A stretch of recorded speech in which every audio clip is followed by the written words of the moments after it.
Dale, don, dale. Buenas. Ya, se abrió esto. Bueno, Señores, yo yo no estoy estaba aquí. prestando. Saludos, mi gente, yo no estaba prestando atención, como ustedes comprenderán.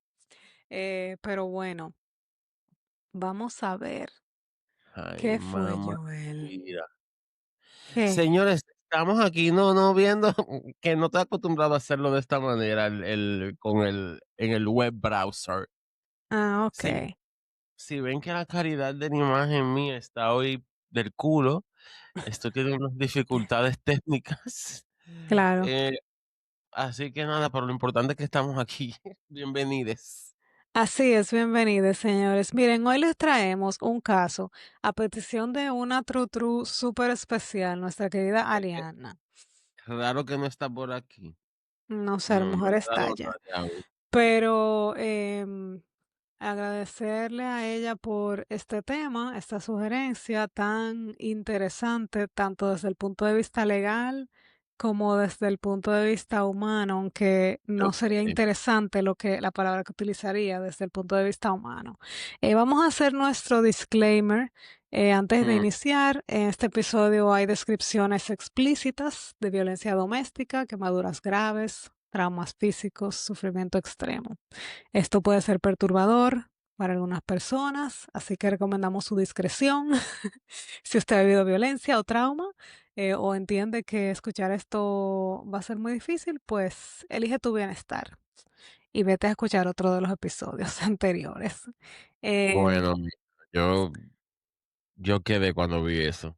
Así es, señores. Nada, esta es una historia, una de las historias creo que más extraordinarias de supervivencia que yo he investigado, y de justicia.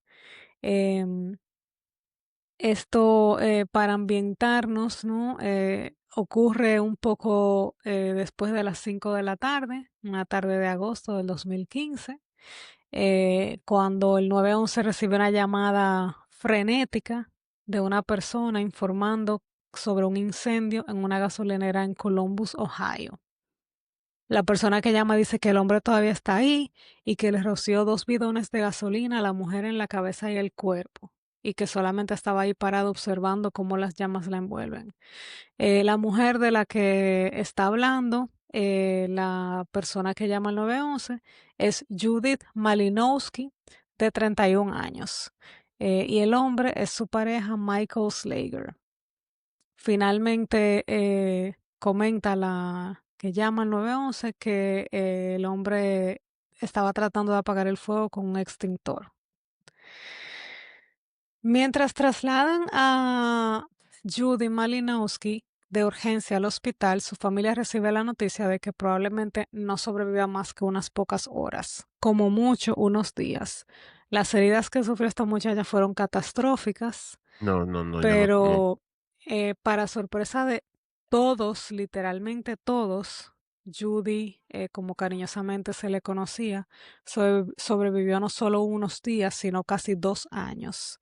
Obviamente parte de este tiempo en coma y con dolores y un sufrimiento constante, pero vivió lo suficiente para hacer algo que nunca se había visto en la historia de los Estados Unidos. Y se trata nada más y nada menos, como lo anunciamos en el teaser, de una de las primeras personas, o si no la primera persona, en declarar en su propio juicio por La asesinato. primera víctima. Sí, víctima. Spoiler alert. Judy Melanowski falleció el 27 de junio del 2017. Tenía tan solo 33 años, habría tenido la edad mía y de Joel en este momento. Ujú. Ella nació en el 83. La historia de Judy Malinowski ha sido contada en detalle en el documental The Fire That Took Her, dirigido por Patricia Gillespie. Señores, miren, Ay, Dios mío. el documental es realmente devastador.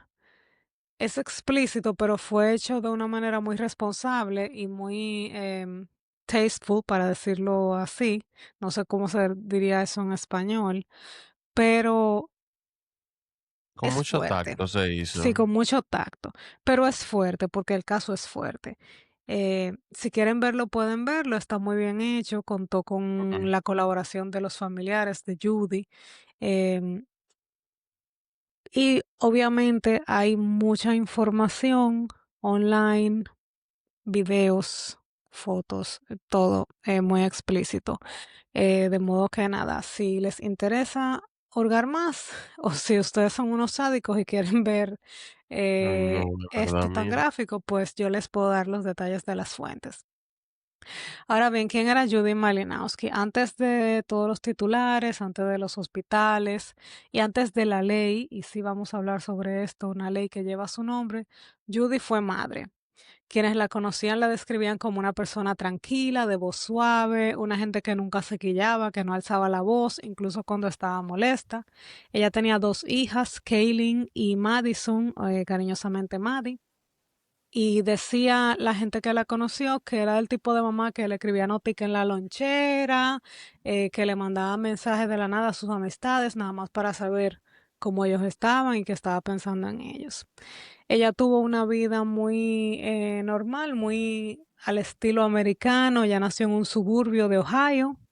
Una chica muy linda, ganó incluso un concurso de belleza en su ciudad, que creo que era la reina del baile de graduación. Pero como suele pasar en suburbios, en ciudades, pues ella se enamoró muy jovencita, a principios de sus 20 años, se casó y tuvo dos hijos. Lamentablemente el matrimonio no funcionó, eh, y no obstante eso, casi al mismo tiempo de que ella terminaba su matrimonio, fue diagnosticada con cáncer de ovario. En este momento, sí, Ay, Judy, Dios mío, yo voy terminando grito aquí hoy. sí, no, la historia de Judy es trágica. En este momento, Judy em, o estaba embarazada de Maddie o estaba buscando a Maddie. Creo que estaba embarazada de Maddie. Y por eso no pudo someterse a alguno de los tratamientos necesarios para tratar el cáncer. De modo que, o sea, no pudo hacerse histerectomía, no pudo hacerse quimio, sino que lo que le utilizaron para tratarla fueron analgésicos para controlar el dolor. ¿Qué ustedes creen que pasó? Que lamentablemente Judy se hizo adicta a los analgésicos. Esto fue en un momento donde en los Estados Unidos no se había pues polarizado este boom sobre la crisis de los opioides, y el papel Mm, de las compañías farmacéuticas en esa crisis. Estaba todavía antes de que esto pues se hiciera como de un conocimiento público y se concienciara un poco más a la población. De modo que ella fue una víctima de eso, de recetas, de medicamentos recetados, pero que le crearon esta adicción. A pesar de que ella los tomaba estrictamente como el médico se los recetaba. Lamentablemente, una vez que ya se le terminó su receta, ella estaba en un estado donde ella completamente dependía de esos medicamentos. Y eso se transformó en una adicción a medicamentos no recetados que culminó en adicción a la heroína. Ella, a pesar de esto, a pesar de que ella luchaba con este tema de adicción, todo el mundo la describía como una madre súper dedicada, incluso ella misma tuvo la capacidad de entender que tenía un problema de adicción, de buscar eh, programas de rehabilitación, pues entendía que sus hijas eran su prioridad y ella les debía a ellas su rehabilitación. De hecho, estuvo sobria durante un buen tiempo antes de conocer a Michael Slager, quien es el antagonista de esta historia. Michael y Judy se conocieron a través de el ex marido de Judy. Michael era parte del grupo de amigos de su ex esposo y él era el típico hombre que desarrolla, que se aprovecha como de mujeres vulnerables y les desarrolla mm. como una dependencia, como que siempre la Dependencia, llama, claro. exacto, la llamaba para chequear cómo ella estaba, pero después la ignoraba, pero después la volvía a llamaba y así. La madre de Judy, Bonnie, en un momento dijo que a ella le parecía como que Judy primero, al principio se interesó por este muchacho, un poquito como para darle celos al ex, pero luego ella genuinamente se enamoró de Michael. Y la relación, lamentablemente, avanzó demasiado rápido, tan rápido que los familiares de Judy no se dieron cuenta de los red flags que había en la personalidad de Michael. Michael no era adicto, pero tenía un historial de relaciones con mujeres que tenían adicción, específicamente mujeres que habían superado su adicción a las drogas y que habían recaído Mm, durante su relación con él. surprise, surprise. Surprise, surprise. Em, de hecho, Michael en un momento se convirtió en el suplidor de heroína de Oh, Judy. okey, Luego de bien. que Ujú. luego de que ella ya había estado sobria por un tiempo. Obviamente, la familia especuló, pero entiendo que no tengo pruebas, pero tampoco dudas, que él mismo les reintrodujo las drogas como una forma de controlarla. Claro, desde luego. Obviamente sí, como que era un tipo, un abusador. Em, obviamente, él no solamente tenía sobre Judy ese control, emocional y psicológico, sino que también tenía el control del tema de su adicción, porque él se había convertido en el suplidor de ella. Entonces, ella realmente, ellos comenzaron a salir, él la envolvió y la hizo recaer en esa adicción y después comenzó a maltratarla, pero ya ella dependía de él para que le diera droga y para que le diera todas las cosas. Esa situación obviamente se volvió un círculo vicioso que a ella le resultó muy difícil salir, pero después de varios meses ya Judy había expresado que ella ya definitivamente tenía que salir de esa situación. Ya habían ocurrido varios percances en los cuales tanto ella como él, como Michael, habían llamado a la Ujú. policía. Michael llamaba a la policía, creo que entre ambos hubo como 18 o 20 llamadas a la policía. La mayoría de las llamadas provenían de Michael, diciendo que ella estaba como en un estado de como que de paranoia y ese tipo de cosas. Ella también llamaba a la policía y decía, en una ocasión incluso les dijo que ella creía que Michael iba a matarla, porque él la estaba abusando. Mm. ¿Y la policía qué hizo? Bueno, Sorpréndeme. sabemos, no, lamentablemente quisiera sorprenderte, pero Sorpréndeme. no puedo. No puedo. La policía no hizo absolutamente nada, como, Nada, pero ustedes claro. saben, aquí en los Estados Unidos, a menos que la policía esté presente, y vea algo, pues no hay mucho que Al se menos hace. al menos que no te partan la boca ante el maldito policía, ellos no van a Gracias, hacer nada. gracias. Sin embargo, o sea, ni siquiera de personarse al lugar de los hechos, o como dice la mamá de Judy, ni siquiera de detenerlo a investigar. O sea, ellos no hicieron absolutamente nada en todos esos Nada. llamados de ayuda, a pesar de que luego uno de los detectives que estuvo involucrado en el caso de Judy, dijo que esas llamadas por parte de Michael eran llamadas que no tenían mucho fundamento y que él las vio como otra técnica que usan los abusadores, que ellos se escudan en la amenaza de que te va a llamar la policía para que te vengan a buscar o lo que sea, para ejercer ese control y esa manipulación que ya él tenía sobre ella. Por si esto no fuera poco, señores, el señorito Michael Slager tenía muchísimos antecedentes penales, todos relacionados con violencia doméstica. Tenía un cargo de violación que fue, sí, que fue Y aún así nadie, o sea, nadie. o sea, él teniendo background, o sea, y la policía ni así. Ni aun así, él tenía un cargo de violación que él lo negoció y se hizo culpable de un delito menor, de agresión sexual. Él había sido una persona con obligación de registrarse como un Sex sex offender. offender aquí. Eh, pero bueno, Nada, él iba al tribunal en todos sus casos, él tenía un récord penal importante, antecedentes penales importantes, simplemente se le daba su boche en el tribunal y él se iba. La historia de todo el blanco en Estados Unidos, Jesus Lord. period. Él llegó a cumplir condenas, pero cortas, principalmente en las cárceles correccionales, pero nunca una sentencia pesada por todo el historial que él tenía. Y el historial iba escalando de gravedad. O sea, empezaba con golpes y heridas simples y iban aumentando la categoría de crímenes. Ujú, Y bueno, pues hasta que tuvo que pasar lo que pasó para que finalmente él recibiera una sentencia claro, considerable.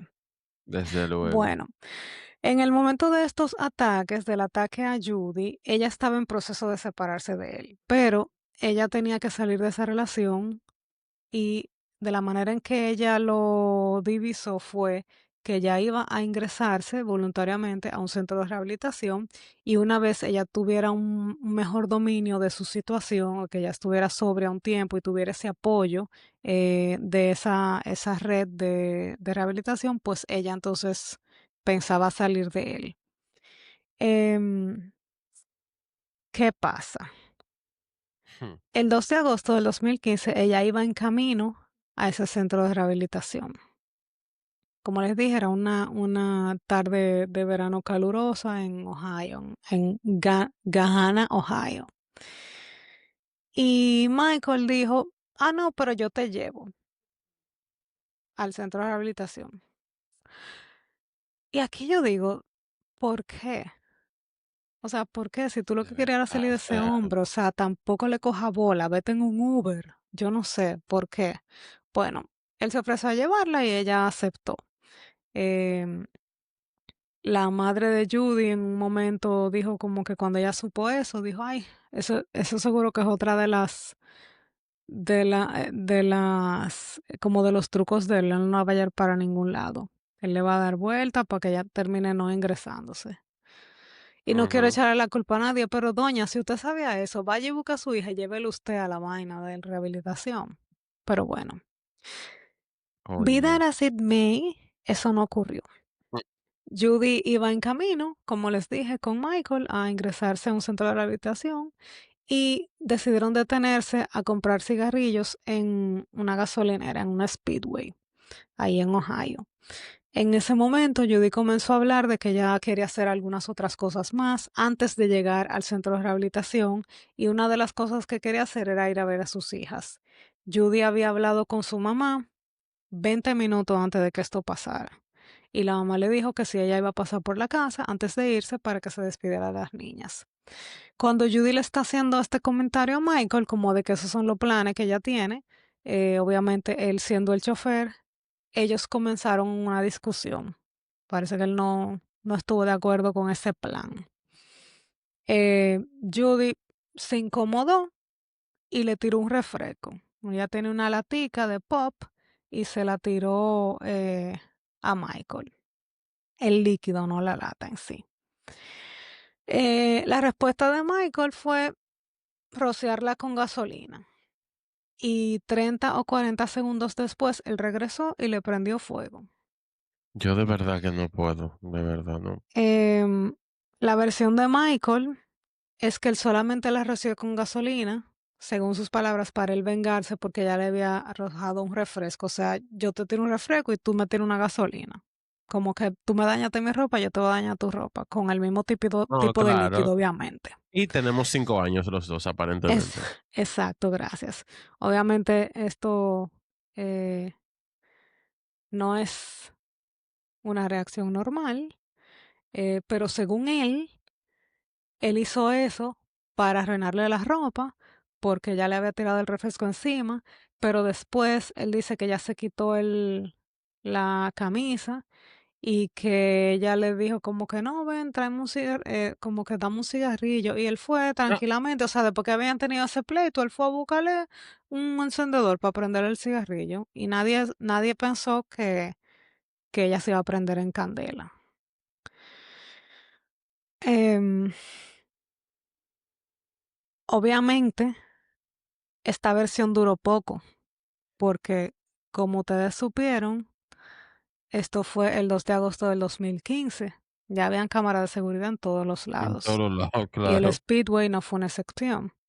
Señores, miren, yo nada me he visto una vaina así en una, eh, en una carrera de Fórmula 1 donde un piloto se prendió en candela también y gracias a Dios sobrevivió. Eh, eso parece una película. El video también está disponible. Mm.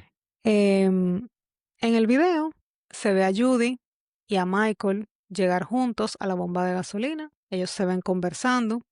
Luego se ven como haciendo gestos, como de que tú te das Ujú. cuenta de que hay una discusión que está pasando. En eso, Michael se dirige a la bomba. No se ve el momento, o yo no lo pude identificar el momento en el que ella le tira el refresco, pero sí ella se ve como que alejándose de Michael. Él luego se ve que va hacia la bomba, agarra un vaso, lo llena con gasolina, vuelve para donde Judy y le tira la gasolina encima.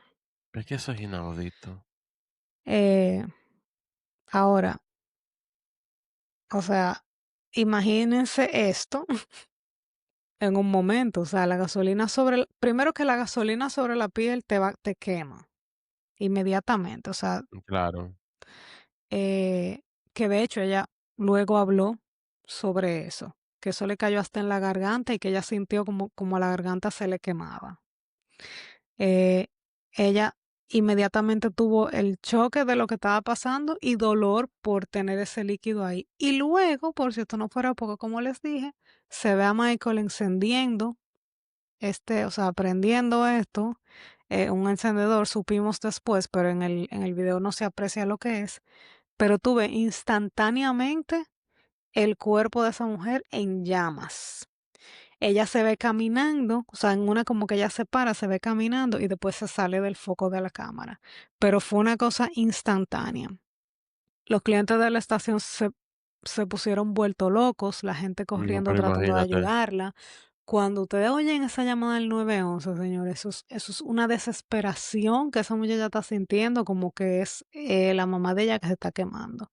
Y la estúpida del 911 que cogió la llamada, como siempre dije, ¿qué? ¿Quién? Pero, ¿qué es lo que está pasando? Repíteme de nuevo. Y la Ay, muchacha dije, y por haciendo Dios, que una 70 mujer se está preguntas. quemando. Sí. Y dije, ¿que quién es que se está quemando otra vez? O sea, yo me desesperé cuando yo estaba oyendo esa llamada, porque la tipa se estaba quemando y la otra estúpida no podía entender qué era lo que estaba pasando. Fíjate Em, que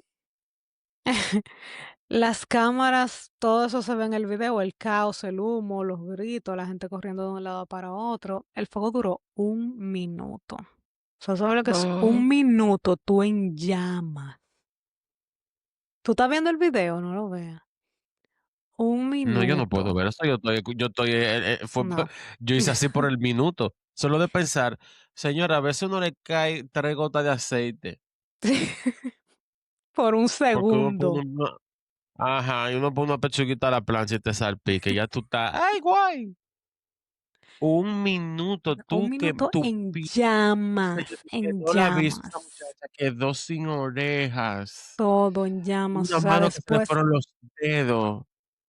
Yo todo. no puedo. Tú ves la ropa que ella se le quitó, o sea, pedazos de brasiles calcinados, o sea, todo, una cosa horrible, horrorosa. Mira, Bueno, como les dije, también hubo testigos, había varias personas allí, una mujer, la que llamó al 911, estaba completamente en pánico, en un shock total, desesperada. Un veterano, ex infante de la Marina, también estuvo ahí y tuvo él que ir a quitarle las llaves a Michael para que él para que no se fuera, porque el tipo, claro. él muy fatal, se iba a escapar también. Y también había una pareja que fue testigo, uno de los cuales dijo que Michael se quedó mirando a Judy mientras ella estaba ardiendo, hasta que Ah, sí, él se quedó mirándola como que una película que él estaba mirando. Y que no fue hasta cuando él se dio cuenta de que todo el mundo lo estaba mirando y habían visto lo que él hizo, que él se fue a buscar un extintor. Eh, Obviamente transcurrió un tiempo antes de eso, no fue como que la mujer se prendió el fuego en fuego y él se fue a buscar un extintor de inmediato, él se quedó ahí mirando hasta que él no se dio cuenta, que de hecho los testigos dijeron como que fue muy evidente que él reaccionó cuando él vio que todo el mundo lo estaba mirando. Y bueno, y ahí él prendió el extintor para tratar de ayudarla. En el proceso también sufrió unas cuantas quemaduras. eh, ok. Y, y bueno, para cuando las llamas se apagaron, señores, Judy tenía quemaduras en más del 90% de su cuerpo. Em, Estos son quemaduras de tercer grado, de cuarto grado, lo que significa que el fuego le quemó la piel hasta los tejidos internos. Em, Ella perdió, como dijo Joel, perdió los dedos, perdió las orejas. Básicamente ella estaba cubierta de heridas abiertas que nunca curaron realmente. Los doctores decían que no se esperaba que ella pasara de esa noche, pero ella sobrevivió. Y obviamente aquí es donde la historia de Judy se transforma de tragedia bueno, a una hazaña prácticamente sobrehumana, sobrenatural. Como les dije, ella sobrevivió casi 2 años después de este incidente, aunque nunca se recuperó por completo. La hinchazón que ella tenía producto de estas quemaduras era terrible. Las primeras fotos de ella después del incidente son horrorosas, o sea, súper impactantes. Eh, Cuando sus familiares fueron, su hermana, cuando la vio, lo que se, lo que atinó fue a vomitar en el medio de la clínica del impacto, porque ella decía que su hermana apenas parecía una persona. Em, Sus hijas no la reconocieron, y bueno, todo muy, muy horrible. Ella estaba muy gravemente herida. Michael también sufrió algunas quemaduras cuando él intentó apagar el fuego, lo cual él lo usó para hablar sobre eso, em, como para darse bombo de lo que estaba pasando. Él, cuando,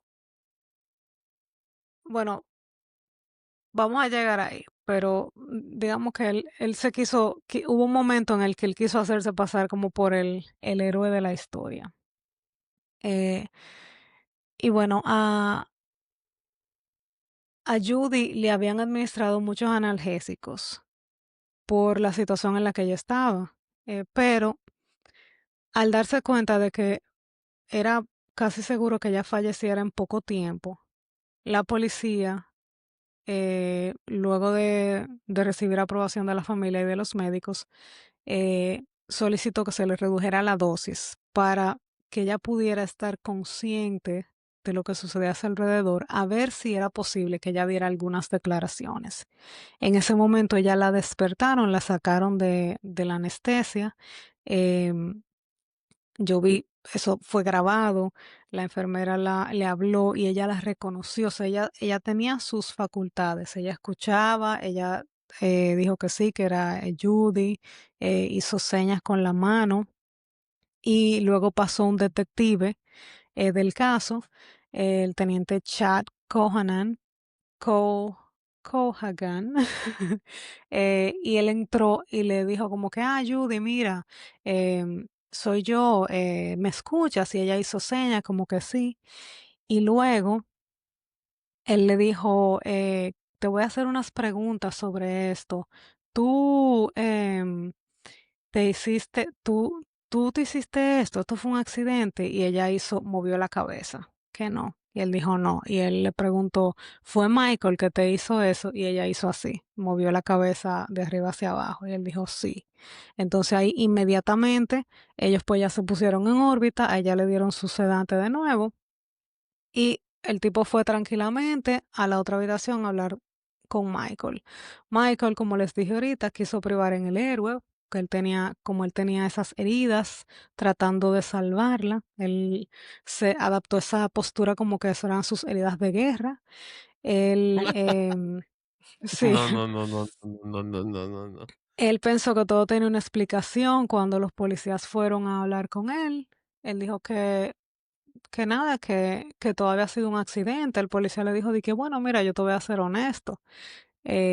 Tú sabes que hay video en todos los lados y hay videos Gracias. de Speedway y nosotros sabemos exactamente lo que pasó. Ya nosotros lo vimos exactamente lo que pasó. Entonces, dinos, dinos en tus palabras porque básicamente ya sabemos lo que pasó. Y él dijo, bueno, el primero dijo como que, bueno, es que las cosas no son como parecen, pero yo creo que es tiempo de hablar con mi abogado. Y el detective hizo algo que yo de verdad me iba a morir en ese momento porque dije, coño, van a hacer que se excluya la bendita confesión. En vez de dejar de Maldito coño. interrogarlo en ese momento, el detective Siguió. con toda la calma, sí le dijo, di que bueno, pero yo entiendo lo que tú me dices, que no todo es como parece, por eso que yo estoy aquí. Como que si no todo es como parece, nosotros tenemos que saberlo. Si hay algo más de esta historia, tenemos que saberlo, porque lo que se ve en el video, sí, es lo que se ve, es lo que nosotros entendemos que pasó. Claro. Em, y ahí Michael dijo, bueno, lo que pasa es que ella me tiró, ahí fue el que hizo el cuento que les hice al principio, que ya le tiró la soda pop y que él le tiró eso, pero que fue como para, como quien dice, tú me vas a dañar mi ropa, mira, aquí te dañé tu ropa, pero que no era con ninguna intención, que todo fue un accidente, pero después dijo, no, fui yo que le fui a buscar el encendedor, y bueno, dio dos o tres teorías que no necesariamente se alineaban la una con la otra. Em, bueno, el tipo, el policía, Y en una bomba de gasolina, no solamente, o sea, ya le hiciste daño a ella, pudiste haber ocasionado una tragedia 1000 veces mayor de la que ocasionaste. así es, y Para lo grande, colmo. claro, y lo grande es que también diciendo como que no, porque mira las quemaduras que yo tengo, porque yo traté de salvarla, porque todo fue un accidente. Em, Pero la cámara sabe que obviamente, tú no hiciste nada. Bueno, gracias. Obviamente el detective Cohagen siguió como que él le siguió el hilo, como los locos. Tú ves, está bien, eso fue lo que pasó, perfecto. Le tomó su muestra de ADN, todo lo demás. Eh, pero bueno, de todas maneras, en este momento, cuando esto se lleva a la fiscalía, pues la fiscalía está en la encrucijada de que, ok, esta mujer se va a morir próximamente, así que vamos a esperar que ella se muera para ponerle los cargos de homicidio. Pero ¿qué pasa? Que Judy no se moría. Entonces, ellos dijeron, señores, pues vamos a ponerle un cargo de, de golpes y heridas y de incendio provocado con agravantes, porque ella no está muerta, no. pero no podemos dejar a este individuo en la calle. Eh, como les dije, Judy vivió casi 2 años después que le prendieran fuego. En esos 2 años ella tuvo que pasar por más de 60 cirugías con injertos de piel dolorosísimos y Oh, wow. sufrió como 7 paros cardíacos. Eh, pero bueno, eh, pero no moría. Entonces, por ende, Michael Slager fue acusado de incendio provocado con agravantes y golpes y heridas. Esto, lamentablemente, lleva una pena máxima de tan solo 11 años y era prácticamente bajo la ley de Ohio. Es lo mismo prenderle fuego a una persona que prenderle fuego a un carro, a una casa o a cualquier Ah, cosa ok, material. claro, porque es lo mismo. Es arson, exacto. Provocar un incendio, punto. Em, bueno, obviamente este caso se perfilaba que iba a ir a juicio. Sin embargo, em, existía la posibilidad de que Judy pudiera declarar en ese juicio, porque ella no estaba muerta todavía. Ante esta posibilidad, Michael Slager decide hacerse culpable de este cargo. Ahora bien, oigan cómo lo hizo. Él hizo una declaratoria de culpabilidad que se llama no contest plea. No contest plea o no lo contendere, básicamente significa que tú admites, te estás declarando culpable, pero no estás admitiendo culpabilidad. Tú dices, Exacto, no estoy diciendo que yo sea culpable, pero voy a elegir declararme culpable porque entiendo que tienes pruebas que si se las presento a un jurado pueden condenarme y entonces prefiero declararme culpable para una sentencia menor. Eso fue lo que él hizo, o sea, cero responsabilidad de nada. azaroso. Obviamente fue una galleta sin mano para la familia de Judy y para Judy. Judy se sintió ella agonizando y llorando sobre esta situación porque ella quería tener su momento de ella explicar en la corte todo lo que había pasado, a pesar de su fragilidad. Y obviamente la familia con ese dolor de que el tipo ni siquiera fue capaz de hacerse responsable por lo que hizo. Bueno, él tuvo una sentencia donde la jueza de verdad le dio hasta por el cubo de agua, dijo que él era un desalmado, inhumano, que el tipo era un psicópata, que no se había hecho responsable de nada, que se presentaba en la corte sin ningún tipo de remordimiento, que ella culpa a los legisladores de que ella no le pueda dar más tiempo en la Así es, cárcel. bien Así que no, dicho, le dijo de todo. bien Y dicho. finalmente le dijo, bueno, que como lo máximo que ella le podía dar era 11 años, que eran 11 años, que no le importa que haya sido ningún plea. 11 años es. Y él fue condenado a 11 años de prisión. Eh, lo que los Pero fiscales, sí, Piri, lo que los fiscales habían decidido en ese momento fue lo siguiente, o sea, Michael dijo, bueno, yo me voy a hacer culpable sin hacerme culpable, voy a hacer, no contest plea, y así cierro este caso, cierro la posibilidad de que Judy declare en mi contra, porque obviamente eso era para cualquier jurado, eso es una condena segurita. Y ya termino con este caso. Pero no contaba con la astucia que los fiscales ya habían determinado que tan pronto Judy se muriera, porque lamentablemente era una realidad de que ella no se sabía, no se sabe al día de hoy cómo fue que esa mujer sobrevivió, todo lo que sobrevivió. Eh, Ellos le iban a presentar cargos por homicidio. Y aunque los cargos surgieran del mismo hecho, era un crimen distinto, claro, porque ya era un crimen diferente, el de incendio ahí no provocado con había agravantes, ahí no a había otro crimen double de jeopardy. homicidio. Exacto, ahí no había double jeopardy. No había cosa, ¿cómo es? Irrevocablemente juzgada. La autoridad de la Ajá, cosa esa irrevocablemente misma juzgada. mierda. Señora, se me está olvidando ya. Pero bueno, el caso es que nada, Judy tuvo una visión dentro de su dolor. Digo, una visión no en el sentido metafísico, sino como que tuvo la presencia de la conciencia, ¿no? De decir, señores, miren, yo me puedo morir sin que, antes de que yo pueda dar mi testimonio, porque obviamente ya él me troncó esa posibilidad cuando se declaró culpable del cargo de homicidio. Entonces, llámame al fiscal que yo quiero saber si yo puedo declarar ahora. Y ella mandó a llamar a los fiscales. Los fiscales organizaron todo. Se preparó como una deposición Ujú, que se estila en los casos civiles. Esto, para que ustedes sepan, se llama Dying Declaration, una declaración de una persona que está moribunda.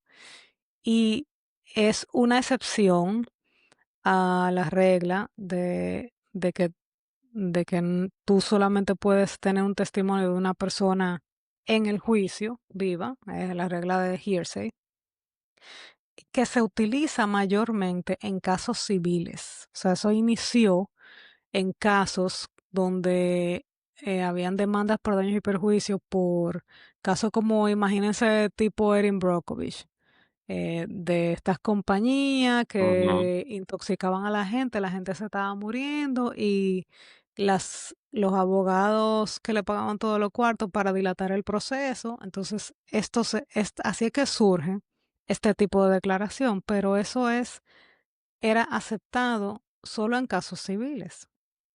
No se había realmente presentado todavía la oportunidad en un caso penal. Pero los fiscales tuvieron, y Judy, o sea, a raíz de su inquietud, tuvieron la visión de decir, tú sabes que vamos a hacerlo con todas las de la ley, como que todo un caso civil, y después averiguamos si lo podemos introducir en el juicio. Y bueno, dicho y hecho, desde su cama del hospital, con dificultad para mover la boca y todo, Judy dio una declaración bajo juramento, una declaración que duró aproximadamente 2 horas. Obviamente, ella estaba sola con el equipo médico. Fue todo como vía Zoom. Los Ujú. abogados, los reporteros de la corte y todo el mundo estaba en una sala vía Zoom, pero ella estaba en una habitación del hospital sola. Em, Ella dio todos los detalles súper dolorosos de lo que ella había vivido. Ella describió el momento del ataque, el miedo que ella sintió, el momento en que las llamas la envolvieron. Ella describió el sonido de su piel quemándose, Ay, Dios o mío. sea, todo. El fiscal le preguntó, después que le rociara con gasolina, ¿qué pasó? Y ella respondió, él se alejó de mí durante unos 30 segundos y yo seguía diciéndole, por favor, ayúdame, detente, iré a buscar la camioneta, iré contigo. ¿Por qué haces esto? Entonces lo miré y sacó el encendedor del bolsillo y empezó a caminar hacia mí. Solo recuerdo llorar y suplicar ayuda. Me prendió fuego y la mirada en sus ojos se desorbitaron literalmente. Ella describió el dolor diciendo, sentía como si 1000 agujas calientes me estuvieran penetrando el cuerpo. No puedo explicar ni describir cómo se siente. Despertar es algo horrible. Dicen que mejora un poco con el tiempo, pero cuando una cosa sana, la otra duele o se empeora. Los abogados de la defensa también tuvieron una oportunidad de contrainterrogarla. Básicamente el contrainterrogatorio se centró en sus problemas de adicción, como es natural. O sea, la función era tratar de desacreditarla. Se centró en que si ella le robó dinero a Michael o a su mamá para su vicio de drogas y todas esas cosas. Pero ella, increíblemente, o sea, tuvo una presencia a pesar de su dolor. O sea, estoy hablando de que esa tipa primero hubo que prepararla, segundo tuvo que aprender a hablar en el medio del dolor, a mover, porque ella estaba completamente desfigurada. Ujú. em, y tuvo que practicar con el fiscal también su contrainterrogatorio. Cuando el tipo le preguntó y no es, es verdad que usted estaba como que estaba adicta a la heroína, qué sé yo qué. Y ella le dijo de que sí, a la heroína que me daba, que el mismo Michael me dio, qué sé yo cuánto. Gracias. Y ella dije, oh, pero ¿y tú no le robaste a él dinero para la heroína? Ella dice, no, yo no le robé a él dinero para eso, él me la dio, él me la daba. Él era el que me la suplía. O sea, ella realmente se supo, no negando nada. Ella admitió, por ejemplo, que ella una vez, en Claro. una ocasión, le había robado dinero a su mamá para el vicio y todas esas cosas. O sea, ella Para que no fue que admitió nada, pero cuando él la un trató, abogado el abogado defensor la trató de intimidar, a pesar de su fragilidad, ella supo mantener su postura. también, esa táctica de la defensa es súper inútil. Para mí eso no tiene ningún tipo de base ni fundamento. Al final, eso es una hay que estar la adicción es una enfermedad, tú no puedes buscarla igual. Sí, a mí, yo en eso soy también, tengo una manera de pensar distinta que la mayoría de los abogados de aquí, donde, o sea, aquí realmente te entrenan para que cualquier oportunidad que tú tengas de desacreditar al testigo, tú la tomes. Sin embargo, yo tengo la opinión de que no siempre vale la pena hacer eso. todo va a depender de cuál sea tu teoría del caso. Si tu teoría del Claro. caso es que la tipa estaba siendo una habladora, que quizá en el caso de ellos esa era la teoría del caso, Ujú. obviamente tú tienes que hacer todo lo que tú puedas por desacreditarla. Em, pero hay algunas líneas de interrogatorio que yo siento, o sea, yo siempre me pongo en la posición del jurado y yo siento que no son efectivas. Por eso, porque como que, ok, que tú dime que tú le robaste dinero para comprarte heroína, ¿eso te hace qué? ¿Una Sí, habladora? ya. Yo no concluyo eso, ¿me entiendes? Pero bueno, anyway. Em, señores, al, a los abogados de la defensa tener la oportunidad de interrogar a Judy, el testimonio, en efecto, cumplió con todos los requisitos legales para que pudiera ser utilizado más adelante. Y precisamente eso era lo que ella buscaba. Ella sabía exactamente que ella estaba construyendo o ayudando a construir el caso para su propio asesinato. Mientras Judy estaba en el hospital, ella, junto a su familia, propuso que hicieran algo para que nadie más en Ohio pudiera ser atacado de la manera en que ella fue atacada y solamente el sistema le diera 11 años de prisión. Así que desde su habitación también, vendada de pies a cabeza, con la voz que apenas se le entendía lo que ella decía, Judy declaró ante los legisladores proponiendo que se cambiara la ley para que se incrementaran las penas de quienes usan acelerantes de fuego y otros métodos que produzcan la desfiguración permanente de sus víctimas o para quienes causan un daño con sus acciones tan profundos que cambien la vida entera de sus víctimas. Obviamente, este testimonio fue desgarrador y conmovedor al mismo tiempo y el 29 de junio del 2017, la ley que hoy se conoce como la ley de Judy fue aprobada por unanimidad en Ohio, a solo 2 días de la muerte de Judy. Ella lamentablemente no pudo vivir para ver la aplicación de esto, pero la ley lleva su nombre y su historia y es una ley a través de la cual se agregan hasta 6 años adicionales a la pena a cualquier ataque que implique la desfiguración severa o el uso de acelerantes de fuego y de cosas incendiarias. Em, esta ley, la familia tenía o tiene todavía la idea y el propósito de que esto se convierta en una ley nacional. Em, ellos tenían una meta de que fuera en el 2022, eso no ha ocurrido todavía, estamos en el 2025, acabando, pero vamos a ver, no está de más em, que esto pues pase. Yo creo que el documental que les comenté al principio, yo creo que fue en el 2020, no me acuerdo si fue en el 2021, no me acuerdo, pero no fue hace tantísimo. eh, y un poquito como que sirvió para que se reanudara la conversación. Así que esa batalla legal continúa. ¿Y qué Em, pasó con el hombre al final? Bueno, vamos ahí.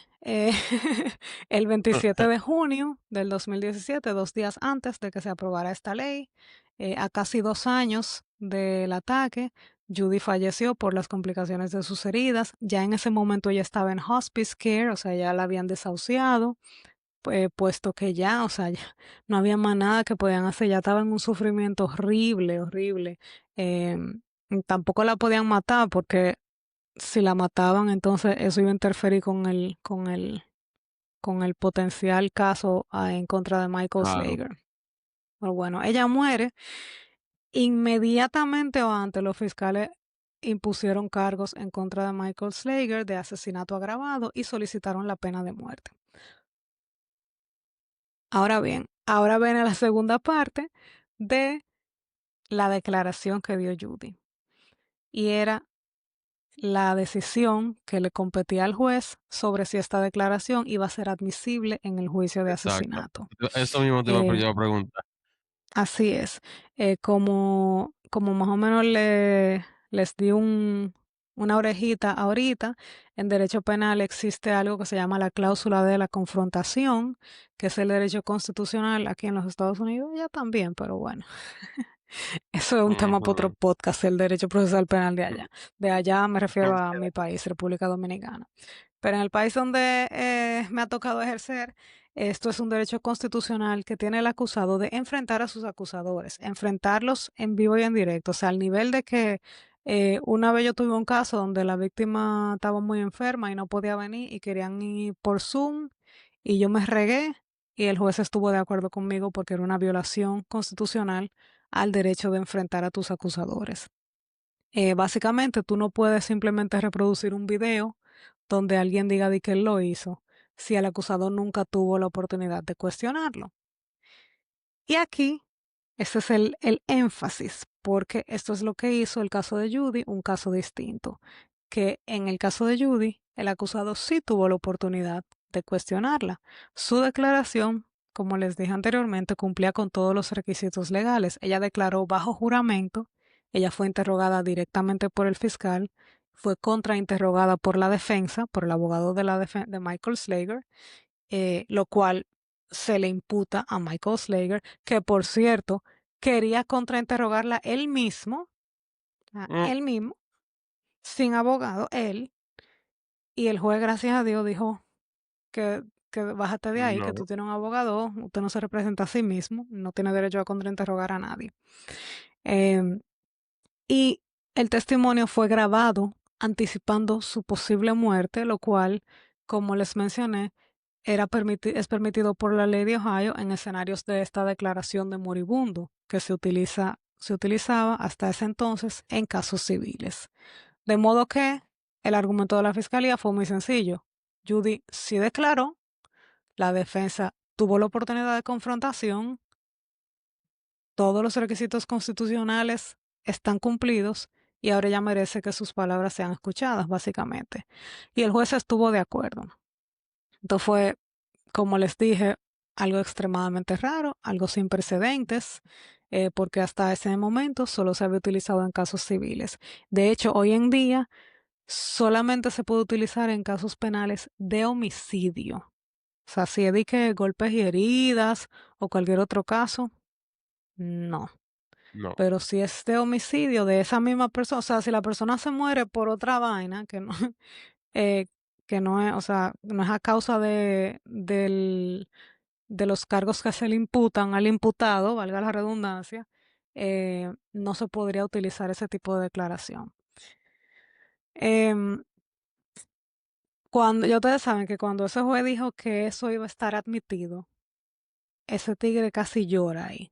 La única vez que lo vi como con una reacción, estaba así con la mano como cuando tú estás temblando de la anticipación, y Ujú. los ojos rojos, porque obviamente, como le dije, o sea, ante un jurado yo vi esa declaración, era muy fuerte, muy fuerte. Eh, Sepan Dan, Michael Slager seguía insistiendo que él era inocente y que él iba a tener su juicio de fondo. Así que dijeron, pues está bien, entonces vámonos con todo.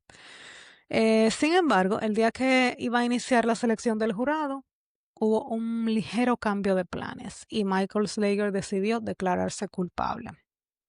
Según dicen las malas lenguas, él recibió una visita de su hija la noche anterior, quien supuestamente le rogó que se hiciera culpable a cambio de que le quitaran la pena de muerte. Y aparentemente eso fue lo que lo hizo cambiar de decisión.